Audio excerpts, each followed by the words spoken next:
David Wayne Clark.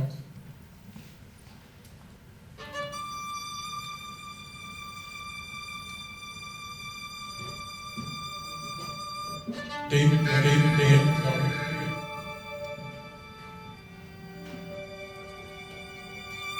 That is my victim. That is my victim.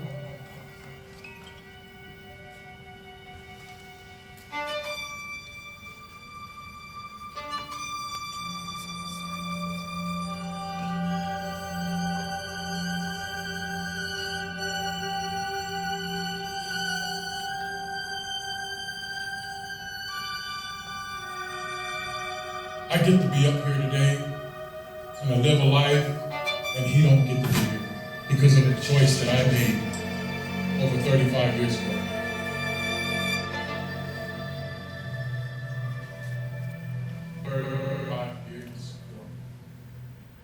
And so when I tell my story, I try to represent all of us in a way, in a dignified way, to bring something good and something happens so terrible.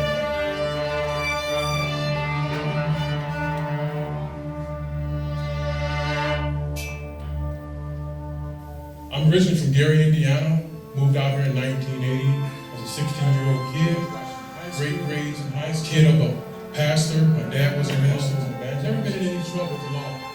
Right after high school, I joined the United States Marine Corps. I went right there, signed up, did 3 years, and while I was in, I started self-medicating, and it got out of control. And I wound up getting discharged. And so I come home to my wife. I had married, I had 2 children. My daughter was a little bit over 1.5 years old. And so I get the stupid idea that I want to go out and rob. And I didn't have to do that. I was working, had an apartment, bills was being paid, but I did it anyway. And so I remember vividly in the bathroom putting this shotgun under my coat, and I'm trying to sneak out of the living room.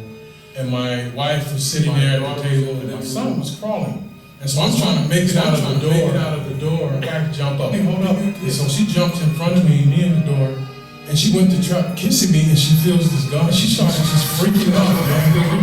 And I told her, oh, I said, what is this? Just backing up, and that was really bizarre to me. It's like one of those things when you look back in life, you didn't know really what it meant, but as years go by, you know exactly what it meant. They're all telling me, don't go, I just pushed her out of the way, and I went anyway. My kids, they felt hurt, and they knew that something like that was going to happen. So I went out to rob this drug dealer, ended up killing David Wayne Clark. He had the same name that I had. And eventually got a life sentence in 16 years. How did this happen? Great grades, that was the minister, was evangelist. How did all this happen? First 6 years in prison, I went to college, got myself a bachelor's degree in social psychology. And what's crazy is that I continued to take programs. And so I got really, really smart by enlightening myself in prison. And my peers started recognizing the first 6 years. Then I was starting lifting weights. I went in prison weighing 170 pounds in social psychology. And I put on fitness pounds of muscle. I put on all of the muscle. I went to prison, started calling me out. I put on all this muscle, and I get really sharp. So I get on the school and I didn't grow in the area that mattered the most, and that was right here. My personal character integrity was still lacking, and I didn't know that. I was listening to everybody that seen me. I took all these programs in prison. Man, you should go to premises. I had a lot of certifications, and all it took was just a little bit of nudging to act out again. In some ways, I felt that I was worse off after 20 years of incarceration than when I first came in. And so right around that 20-year mark, I wound up going to a program called 7 Habits of Highly Effective People. That program, to me, was like a mirror. It showed me, and they started asking me questions, what's your values? I couldn't answer any of them because I didn't have any. How do you want to be? I was still very, very reactive, and I was disappointed at the age of 40 that I hadn't grown in any of those areas. And I started really trying to find out how I want to be remembered, how some integrity with my kids respect me, and that I respect myself. Because the man that I seen in the mirror, I did not love, I did not respect, I did not trust. because I broke every promise that I ever made. And as I started growing and trying to adopt the 7 habit principles in my life, I began to look in the mirror and started beginning to say, well, you know what, I'm feeling okay. Not doing dope in prison, putting down the shady deals, not keeping myself honest and buried life in prison yards. I started letting those things go. The progress and the courage and the character that I started developing, other people started noticing. I still didn't believe in myself at that time. I'm thinking, okay, they see it too much. I can't be this person that they saying I am. And all of a sudden, the warden started trusting me. He let me go outside of the prison. Life sentence. He allowed me to go to my father's hospice at our house. And he told the guard, no handcuffs or wristbands. Take him to see his father.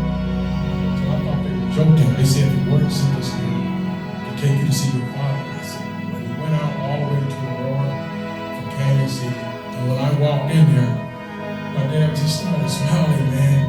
And I just got on the side of the bed and held his hand. He would not let my hand go. And for the first time, I felt a connection with my father. I felt that he was proud of me. He was proud of me. He understood that these things that a person might be, they just let me come outside the prison.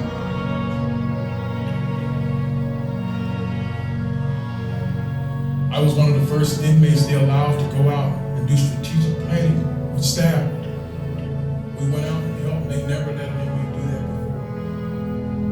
And then I started realizing, maybe I am different. That I could see. Someone mentioned it to the governor.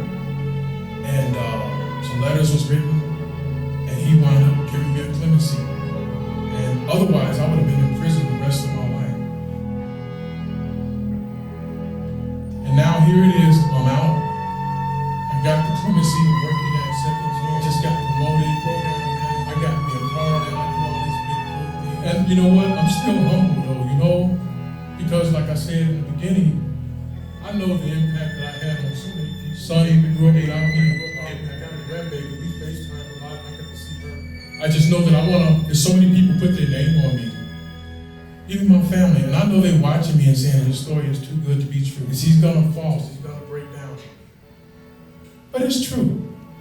I know what it feels like to have integrity, to have character. And I don't want to trade that for anything.